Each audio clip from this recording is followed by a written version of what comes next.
Today's Political Talk is joined by reporter Jong Tae-jin. Jong, shall we start with the first keyword?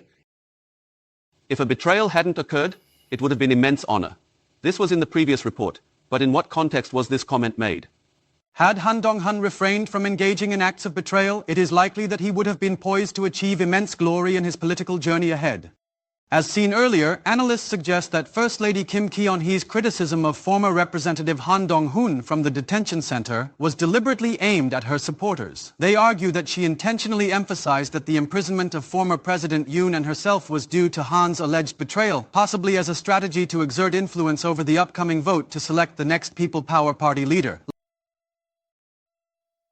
Last year, former Representative Han Dong-hun, in response to allegations that First Lady Kim Keon-hee received luxury bags, said that the matter should be considered from the public's perspective, and he has had ongoing conflicts with former President Yoon. The tension escalated further when it was revealed that Kim had sent a text to Han conveying an apology, which he ignored.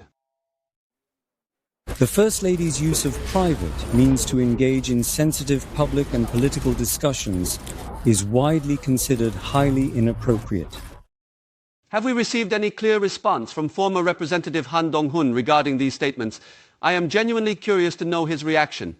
After thoroughly investigating Han Dong-hun's position, he reportedly expressed displeasure while asking his aides, "Does this imply I should have defended Kim Keon-hee and all the various allegations against her and her husband?" He reportedly described it as utter nonsense. Let's take a moment to check out the next keyword. Has President Lee Jae-myung's commemorative stamp been released? It says, sold out. Do you see the image right here behind me? It depicts President Lee Jae-myung, who is smiling while enjoying delicious snacks. In celebration of the 100 days since his inauguration, this stamp is officially scheduled for release on the 11th of the coming month, and it has already gained great popularity with all 20,000 pre-orders completely sold out. All 20,000 pre-ordered copies have sold out, but there is another figure included on the stamp. It is a rather unusual person. Who is it? Indeed, another figure appears. Do you see that standout individual riding a bicycle and chasing after President Lee with great enthusiasm? It's none other than Democratic Party Representative Park Chan-dae, who seems to capture more attention than the president himself, with observers playfully calling him a scene stealer.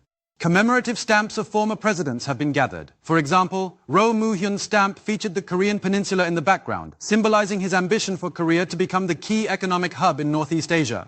Former President Lee Myung-bak's stamp shows him with a laptop in suit. It is said to symbolize South Korea's ambition to become an IT powerhouse. President Lee's stamp conveys his commitment as a working president for a government under public sovereignty, while also emphasizing approachability. The stamp featuring President Lee Jae-myung also prominently includes Representative Park Chan-dae. Shall we now check out the next keyword? President Lee met with the director of K-pop Demon Hunters, which has been gaining significant popularity lately. President Lee recently met prominent figures in Korean content, including the director of K-pop Demon Hunters and the girl group Twice. It is exactly the same as what was seen on YouTube. The songs playing now are one of the tracks included in the so-called KD-hun. It is gaining popularity globally. The president explained that for our country to become one of the top 5 cultural powerhouses, continuous growth and innovation in cultural industries, including K-pop, are essential. And apparently the hit KD-hun even came up during the People Power Party leadership debate. K-pop Demon Hunters appeared during the People Power Party leadership TV debate. Let's take a look. Have you ever heard about KD-hun?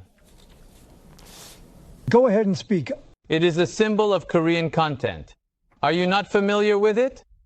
I'm not very familiar with it.